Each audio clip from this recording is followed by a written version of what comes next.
మోసపోయేవాడున్నంత వరకు మోసగించేవాడు ఉంటానే ఉంటాడు.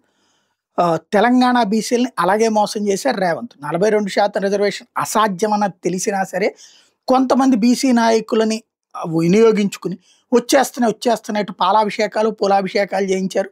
50% రిజర్వేషన్ దాటే క్వెషనే లేదని నేను మొట్టమొదటి నుండి చెప్తూనే వచ్చాను. ఇప్పుడు పోనీ ఈయన చేతిలో ఉన్న దాంట్లో ఏమైనా చేశారంటే, గతంలో కేసీఆర్ కంటే కూడా ఇప్పుడు తగ్గిపోయింది బీసీ రిజర్వేషన్. కేసీఆర్ టైంలో 22.78% రిజర్వేషన్ ఉండేది బీసీలకి. ఎస్సీ ఎస్టీ పోను బీసీలకి 22.78% ఉంటే ఇప్పుడు 21.39% ఉంది.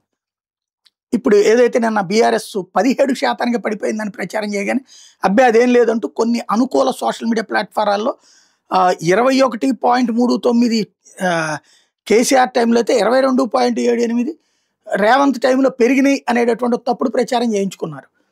అది అయిపోతే ఇవాళ అధికారికంగా ప్రభుత్వం ఇచ్చిన లెక్కల్లో అప్పటికంటే కొంచెమే తగ్గింది.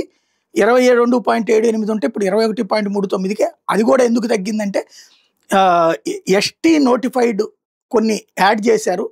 ఎస్టీ నోటిఫైడ్ ప్రాంతాల్లో బీసీ రిజర్వేషన్ ఉండదు కాబట్టి అక్కడ రిజర్వేషన్ లేకపోవడం వల్ల ఈ 1% తగ్గింది అన్నటువంటి పాయింట్ చెప్పుకొస్తూ 1.3%, 1.4% తగ్గినట్టు దగ్గర 1.41%.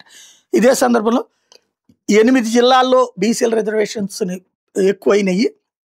అక్కడ జనాభా లెక్కల ప్రకారం జనాభా లెక్కలు తీసినప్పుడు బీసీ లెక్కలు తప్పుడే. మళ్ళీ అది తప్పని మళ్ళీ బీసీ సంఘాలు అన్నాక అది మార్చి మళ్ళీ అన్నారు. ఏం తేలిందో తేలదు. ఏదో ఒక కమిటీ వేసేసి కాలక్షేపం చేసేసి మొత్తం కేవలం పొలిటికల్ డ్రామా తప్పించి నిజాయితీగా చేశారంటే లేదు. కేవలం బీసీలను మోసం చేసి వాడుకోవడం కోసం చేసింది. అది మొన్న సక్సెస్ అయ్యారు జూబ్లీ హిల్స్లో. ఇప్పుడు ఇక స్థానిక ఎన్నికలకు వచ్చేటప్పటికి అది దెబ్బతినకుండా ఉండటం కోసం ఇంకొక గేమ్ స్టార్ట్ అయింది.